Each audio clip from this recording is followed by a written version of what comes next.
안녕하세요. 조청현입니다. 4월 21일 수요일 세계사 탐구 시작하도록 하겠습니다. 저번 주에 이어서 세상을 뒤바꾼 전염병의 역사 두 번째 시간을 갖도록 하겠습니다. 먼저 1492년에 있었던 콜럼버스 대역병을 살펴본 뒤에 이 런던에서 발생한 이 마지막 흑사병인 이 런던 대역병을 살펴보고요. 다음으로 콜레라, 그리고 마지막으로 스페인 독감까지 살펴보도록 하겠습니다.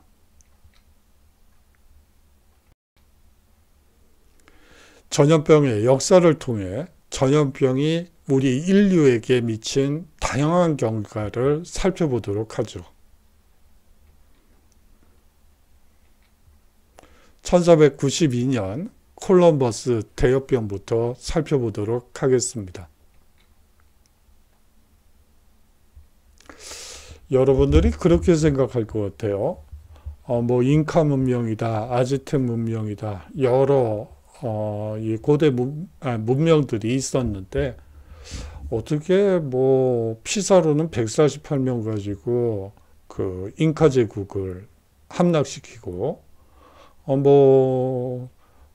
마야 문명 이러한 것들을 단시간에 제압할 수 있나. 병력도 8만, 10만 이 정도 되는 병력 가지고 148명을 못 이긴 것에 대해서 많은 의문을 가질 수밖에 없겠죠. 하지만 거기에는 그만한 사연이 있었습니다. 한번 그 사연을 들어보실까요? 콜럼버스가 카리브해에 도착한 후에 천연두, 홍역, 섬페스트와 같은 구대륙의 전염병이 원주민에게 전파되기 시작했습니다. 전염병에 한 번도 노출된 경험이 없었던, 특히 천연두, 홍역, 섬페스트와 같은 이 구대륙의 전염병은 한 번도 신대륙에 노출된 적이 없었죠. 그렇기 때문에 이 아메리카인들의 치사율은 매우 높았고 최대 90%까지 사망하게 됩니다. 히스파니올라 섬에 도착한 크리스토퍼 콜럼버스는 인구 6만 명의 타이노족을 만나게 되죠. 하지만 1548년에는 인구가 고작 500명 미만으로 줄어들게 됩니다. 어떻게 인구가 늘지도 않고 이게 어떻게 6만 인구가 500명이 됐을까요? 이 최악의 시나리오는 아메리카 전역에서 반복되게 되죠. 15세기 말 신대륙 인구는 세계 인구의 10% 정도인 6천만 명 정도가 있었던 것으로 추산되고 있습니다. 하지만 콜럼버스 상륙 이후 아메리카 인디언의 90%가 사라지게 되죠. 1592년 그보다 9년 전인 1520년부터 아즈텍 제국에는 천연두가 이제 출몰하게 되고 그 감염으로 파괴되어 가고 있었습니다. 이 질병으로 많은 희생자가 발생했고요. 아즈텍 전사들을 무력화시킨 것도 바로 이 천연두 때문이었습니다. 1529년 스페인의 에르난 코르테스가 아즈텍 제국 수도인 테노치티틀란, 즉 지금의 멕시코시티를 함락시키는데요. 이 원인이 사실상 천연두로 인해서 싸울 병사가 없었기 때문입니다. 황제를 비롯해 면역이 없던 아즈텍 종족만을 골라 죽인 천연두 바이러스 때문이었죠. 치사율 70%에서 90%. 정말 무시무시하죠. 당시 2천만 명이던 아즈텍 인구는 100년 만에 160만 명으로 줄어들게 됩니다. 1531년에 스페인 사람인 프란시스코 피사로의 병사 168명이 잉카 제국의 8만 군대를 쉽게 이긴 것도 바로 이 천연두 바이러스 때문입니다. 1665년 런던 대역병에 대해서 살펴보도록 하겠습니다. 1665년에서 1666년에 걸쳐 잉글랜드 왕국에서 발생한 최후의 흑사병입니다. 18개월에 걸친 런던 대역병으로 사망자가 100만 명에 달했고요. 이는 당시 런던 인구의 25%, 즉 400만 런던 시민 중에 100만 명이 이 흑사병으로 사망하게 되죠. 흑사병의 원인이 개와 고양이라고 믿었기 때문에 이 수십만 마리의 개와 고양이를 도살하기도 했습니다. 그래요. 모르는 전염병이 왔을 땐 사람들이 모르기 때문에 이 온갖 억측과 추측이 난무하게 되죠. 그렇게 되면서 사실상 개와 고양이가 몰살을 당하는 일도 있었던 것입니다. 16세기 이후 런던의 인구는 급속도로 늘어나서 시민들은 난잡한 판잣집에 살았고 골목은 좁고 미로처럼 복잡한 중세풍의 건물이었습니다. 이 런던 대역병은 1665년 봄에 런던의 성벽 바깥 지역에서 발생했습니다. 더운 여름철에 사망률이 상승하더니 9월에 일주일 동안에 7,165명의 런던 시민들이 사망하면서 최고조에 달하게 되죠. 그런데 런던 대화재가 동시에 이루어지게 됩니다. 발생하게 됩니다. 1666년 9월 2일 새벽 런던에 대화재가 발생하게 되죠. 왕실과 해군에 빵을 공급하던 빵가게에서 불이 시작되었습니다. 당시 런던은 오랜 가뭄에 시달리고 있었기 때문에 사실상 바싹 마른 목조주택들은 삽시간에 화염에 휩싸이게 되었죠. 그래요. 이 런던이 당시에는 대부분 목조주택들 일색이었어요. 일부 귀족들이 거주하는 지역만 이제 석조 건물이고 대부분 목조주택들이었죠. 그런데 화재가 발생하자 목조주택들이 전소된 것입니다. 화재는 무려 5일 동안 계속되었죠.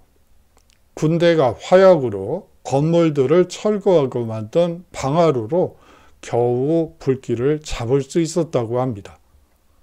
그러나 이미 1만 3천여 채의 집과 90개의 교회가 사라진 상태였고 런던 시민의 80%가 노숙자 신세가 될 정도로 이 화재의 여파는 컸죠.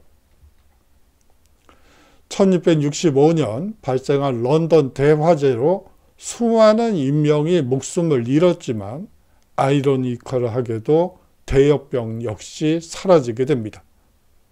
화재가 패스트를 전염시키는 쥐와 벼룩을 박멸시켜 런던 시민의 생명을 구한 셈이죠. 런던에서 주기적으로 발생하던 흑사병은 더 이상 기록되지 않게 됩니다. 그래요. 많은 억측으로 개와 고양이를 도살했지만 이 패스트의 원인이 쥐를 매개로 한 벼룩이라는 사실은 몰랐었던 것이죠. 쥐와 벼룩이 화재로 사실상 점멸하게 되자 이 런던 대역병도 그 뒤에는 종족을 감추게 됩니다. 1817년에 시작된 이 콜레라, 최초의 콜레라 유행부터 보도록 하겠습니다. 이 콜레라라는 말은 히포크라테스가 처음으로 언급한 것으로 보아 아마 2500년 전부터 존재한 질병으로 보입니다. 원래 인도 서북부 겐지스강 유역 벵골 지역의 푸토병이라고 알려져 있었습니다. 그런데 푸토병이었던 이 질환이 어떻게 전 세계적인 심지어는 조선까지도 영향을 미치게 되는데요. 이 푸토병이 범지구적인 팬데믹을 만들어낼 수 있었을까요? 영국이 1765년 이후부터 벵골을 실질적으로 지배하고 있던 상황에서 영국과 인도 중부의 마라타 왕국 사이에 이 1817년에서 1818년까지 벌어졌던 제3차 마라타 전투에서 대규모 인구 이동이 이루어지고 결국 벵골 지역의 푸토병은 인도 전역과 유럽, 아시아 지역으로 소위 말하는 전 세계적으로 유행하는 질환이 돼버립니다. 인도 캘커타에 주둔하고 있던 영국군 5천여 명의 목숨을 불과 일주일 사이에 앗아가며 공포와 병원군이 국경을 넘어서게 되죠.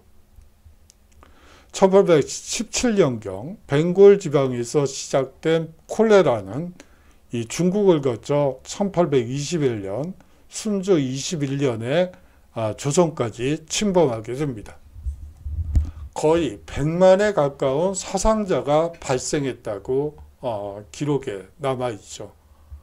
당시 조선 인구가 1000만이었으니까 사실상 10분의 1의 사상자가 발생했다고 보면 됩니다. 조선에서는 콜레라를 호열자라 불렀죠. 호랑이가 살점을 찢어내는 고통을 준다는 뜻입니다. 상상이 안 가는데 여하튼 호랑이가 살점을 찢어내는 고통을 주는 것이 바로 이 콜레라라고 볼 수가 있겠죠.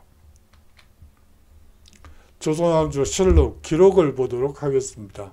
순조 21년 8월 22일자에 다음과 같은 기록이 있습니다. 이름도 모를 괴질이 서쪽 변방에서 발생하여 도성에 번지고 여러 도에 만연하였다. 이 병에 걸린 사람들은 먼저 심하게 설사를 하고 이어 오한이 발생하는데 발에서 뱃속으로 치밀어 들어 경각간에 10명 중 한두 사람도 살지 못하였다.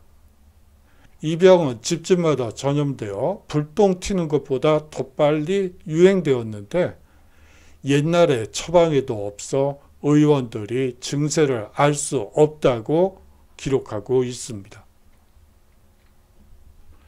콜레라균은 이 동쪽뿐만이 아니고 서쪽으로도 전파되었죠. 콜레라균은 인도와 중동, 오스만 투르크를 지나 러시아, 동유럽, 독일, 프랑스 등 서쪽으로 퍼져나갔습니다. 러시아와 폴란드에서는 25만 명이 감염돼 10만 명이 사망했고요. 프랑스에서도 1831년 10만 명이 콜레라로 목숨을 잃게 됩니다. 영국에서도 한겨울에 2만여 명이 죽은 것으로 추정되고요. 미국에도 번지게 되는데 막 시작된 아일랜드인들의 미국행 열풍을 타고 콜레라균도 대서양을 건너 미국으로 전파되게 됩니다. 북미 대륙과 유럽을 출항한 성배편으로 콜레라균이 전이된 중남미 지역에서는 아예 푸토병으로 자리 잡게 되죠.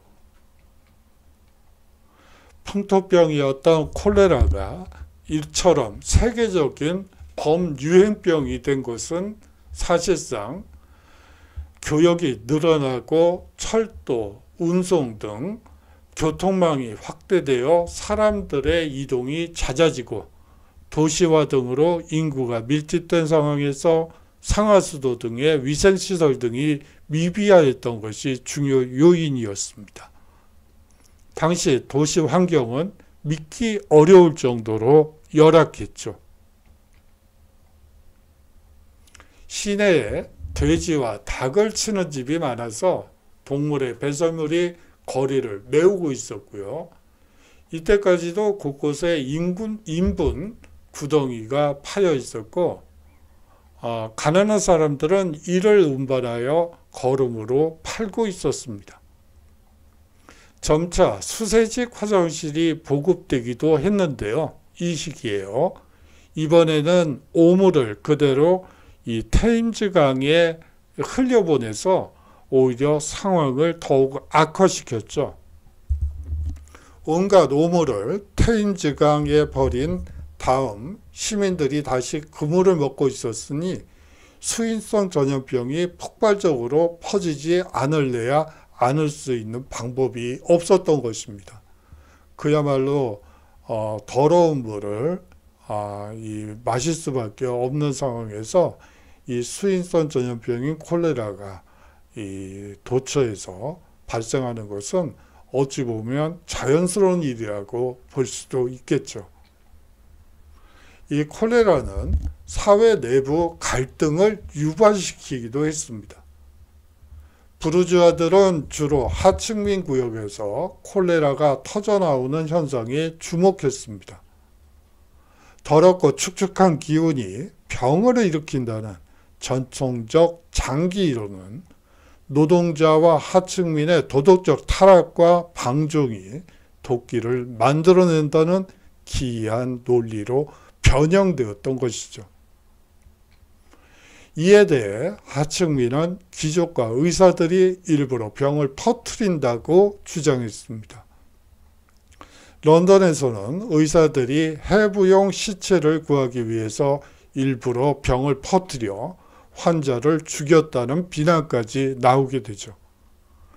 이러한 갈등이 노골화돼서 러시아, 프랑스, 독일, 영국, 이탈리아, 일본 등지에서 사실상 콜레라 폭동이 일어나고 독을 퍼뜨린 의사와 귀족, 장교 등을 살해하는 그야말로 웃지 못할 원인은 이 사실상 콜레라균인데 사실상 신분들 간의 갈등으로 비화되기도 하죠.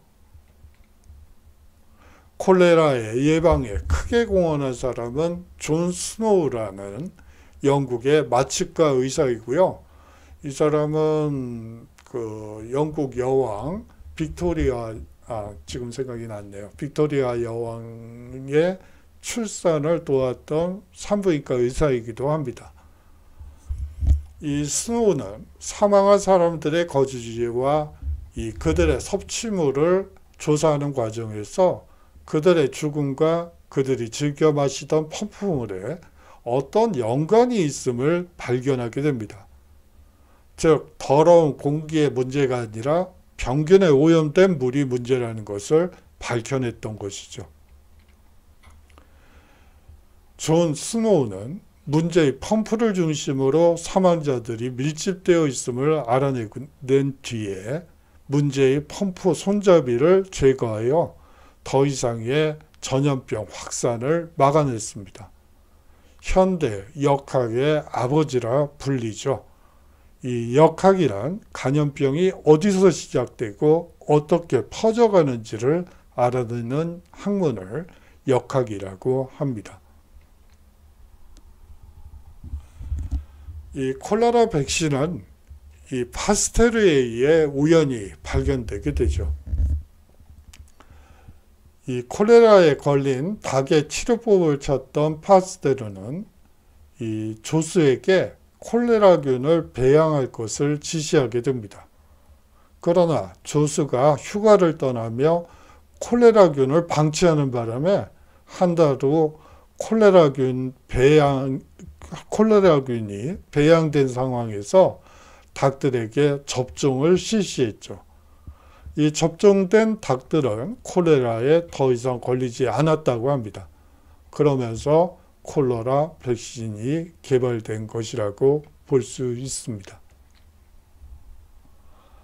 1918년 스페인 독감 유행을 보도록 하겠습니다.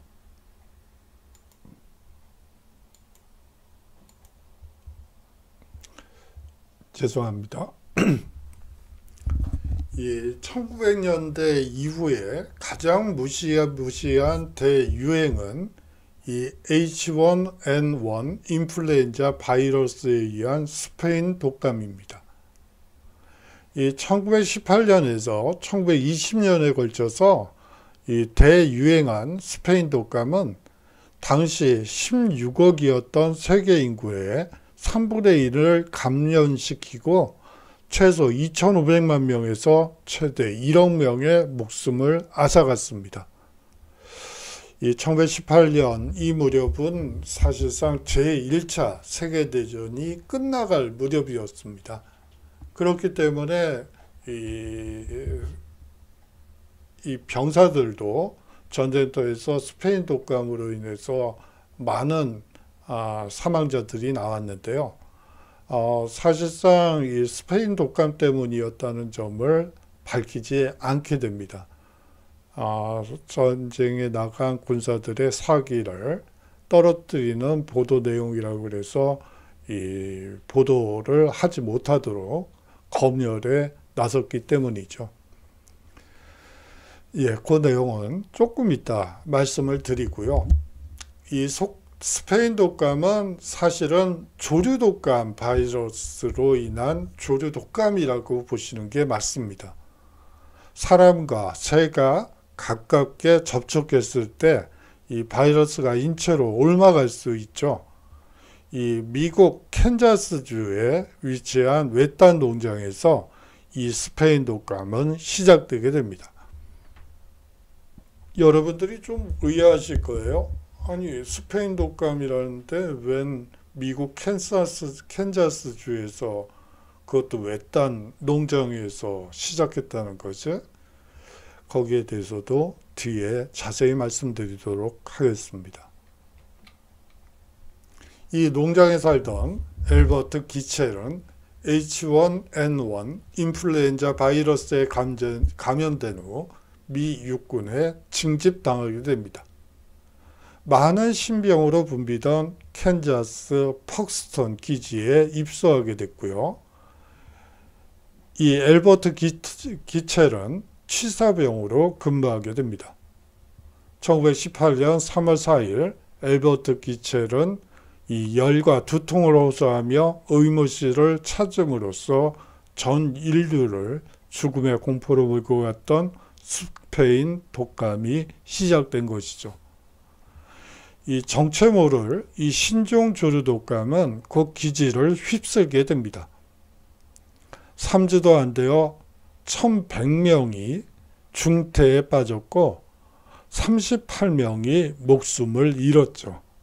예, 신병훈련소에 입소해서 훈련을 받다가 뭐 전쟁터에서 전사한 것도 아니고 이 1,100명이 중태에 빠졌고 38명이 이 목숨을 잃은 것이죠. 1918년 3월 수송선 25척이 미군 병력을 싣고 이 대서양을 건너 유럽으로 향하게 됩니다. 그런데 이 승선한 일부 병사들의 몸속엔 이미 치명적인 바이러스가 잠복 중이었죠. 1918년 4월 미군이 프랑스에 상륙하면서 전장엔 독감이 유행하게 됩니다. 무려 2천만 명이 감염이 되고 2만 명이 사망하게 되죠. 예, 전쟁보다 무섭군요. 2만 명이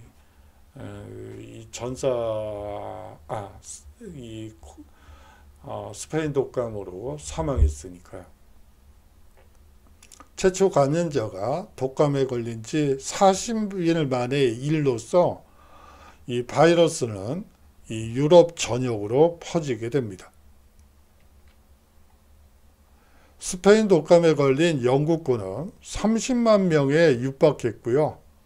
3만 명 가까이 바이러스에 희생되게 됩니다.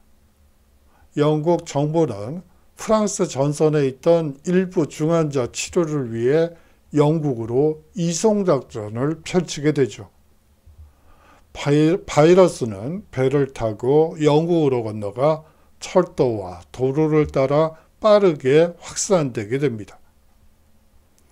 1918년 6월 독감이 전선을 덮인 지 2달 만에 영국 맨체스터에서 첫 환자가 발생하게 됩니다.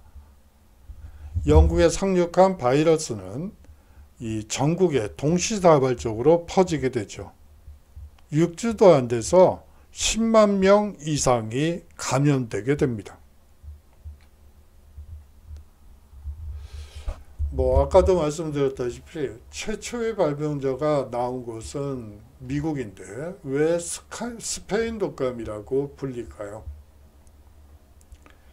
당시 전쟁 중이었던 미국, 영국, 독일, 프랑스 등은 전시 보도 검열이 이루어져 제대로 된 유행병 보도가 이루어지지를 않았습니다. 전염병으로 인하여 사기가 떨어질까 우려했던 것이죠. 참전국이 아니었던 스페인의 신문들은 독감에 대해 자세히 보도하게 됩니다. 스페인 언론을 타고 유행병 발발은 세계 각지로 알려지게 된 것이죠. 그때 마드리드에서 근무하는 해외 특파원들이 이 독감에 대해 스페인 독감이란 이름을 붙이면서 현재까지 고정된 것이라고 보시면 됩니다. 사실상 불투명한 정보 공개와 언론 보도는 이 부실한 전염병 대응으로 이어진다는 사실을 사실상 이 맥락에서 여러분들이 알 수 있겠죠. 스페인 독감이란 명칭은 정부의 투명한 대응과 언론의 진실 보도가 전염병 창고를 막을 수 있다는 교훈을 이 스페인 독감을 통해서 알 수가 있습니다. 그래요. 만약에 당시에 전쟁, 제1차 세계대전이라는 전쟁이 없었다면 아마 이러한 보도 검열이 있지는 않았겠죠. 그런데 불행히도 이 제1차 세계대전이 막바지에 있는 그런 상황에서 이러한 보도는 자칫 위험할 수 있다고 판단한 부분도 일부 국가가 우선이다 라고 보는 입장에서는 이해할 수 있는 부분이기도 합니다. 그래요. 하지만 이 평화 상태에서 이 불투명한 정보 공개나 언론 보도 검열은 사실상 이 정보의 투명성이라는 측면에서는 바람직하지 않겠죠. 다행히 독감에 걸린 사람들 중 사망자의 비율은 낮았습니다. 대다수는 회복됐고요. 감염자 1억 5천만 명 중에서 사망자가 25만 명 정도 나왔다고 합니다. 1918년 9월엔 많은 사람이 스페인 독감이 끝났다고 생각할 정도로 이 여름이 되자 이 감염병이 수그러든 건 사실입니다. 그런데 1918년 9월 이전보다 훨씬 더 위험한 형태로 돌연 변이를 일으킨 독감 바이러스가 돌아오게 됩니다. 또 한 번 바이러스 확산의 용광로 역할을 한 곳은 이 미군 기지였죠. 미 행정부는 과학자 윌리엄 웰치에게 역학조사 의뢰를 하게 됩니다. 그는 피를 토하며 이번에 하루도 안 되어 목숨을 잃는 병사에 주목했죠. 앞선 유해병보다 더 많은 사망자가 발생할 새로운 종류의 독감이라 판단한 윌리엄 웰츠는 즉시 감염된 미군 기지를 격리해야 한다고 보고했습니다. 하지만 지휘관이나 미 행정부는 국방부는 그의 말을 듣지 않았죠. 거대한 수송선들이 감염된 미군 병사들을 싣고 또 한 번 유럽을 향해 출항하게 됩니다. 수용 가능 인원을 50%나 초과한 수송선들은 독감 전염의 이상적인 환경을 제공했다고 볼 수가 있죠. 당시 제1차 세계대전의 양상은 사실상 그 참호전, 여러분들 군대 갔다 오신 분들은 잘 아시겠지만 열심히 땅을 파야지 되는 그 참호전이었습니다. 참호전이었기 때문에 사실상 적이 앞에 보이지 않는 상태에서 총을 쏘는, 그리고 적의 고지를 점령하는 그러한 전투 양상이었기 때문에 이 전선에서 죽어나가는 병사들의 숫자가 만만치가 않았죠. 그렇기 때문에 미군 병력을 50%나 초과해서 수송선에 태우고 이제 유럽 전선으로 향했던 것이라고 보시면 됩니다. 전쟁 상황이었기 때문에 이런 양상이 벌어진 것이죠. 바이러스가 활개를 치며 출항한 셈이 되죠. 그 다음 날부터 사망자가 속출하게 됩니다. 프랑스 해안에 도착했을 무렵에 총 병력 9,000명 가운데 2,000명이 중태였고 사망자는 이미 100명이 넘어선 상태였죠.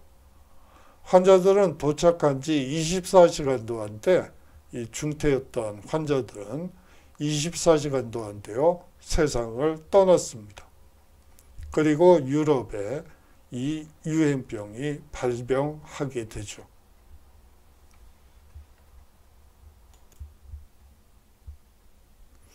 유행병 발생 240일째인 1918년 11월엔 호주를 제외한 모든 대륙이 감염돼 버립니다. 최대 6천만 명이 사망했고요. 바이러스에 감염될 만한 사람은 모두 감염되자 마침내 확산세가 멈추게 됩니다. 한번 바이러스에 앓았던 사람들에겐 면역력이 생겼고 이 바이러스는 덜 치명적인 형태로 변이되게 됩니다. 바이러스를 멈춘 건 백신이 아닌 바로 바이러스 그 자체였죠.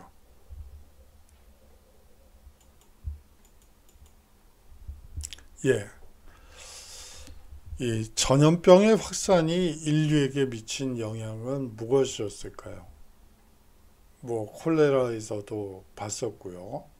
또 이 생각해야지 될 부분이 많죠. 스페인 독감에서도 보셨다시피 언론 보도 통제라든지 혹은 국가 이익을 위한 여러 조치들이 사실상 전염병에 대한 이 정확한 인식을 하지 못하도록 만든 측면도 있습니다. 그뿐만이 아니죠. 콜레라에서 보았던 것처럼 이 신분마다 혹은 계급에 따라서 서로 다른 이야기를 하게 되면서 병의 원인과 관련해서 서로 다른 이야기를 하게 되면서 사실상 사회적 갈등이 확산되는 그러한 측면도 있습니다.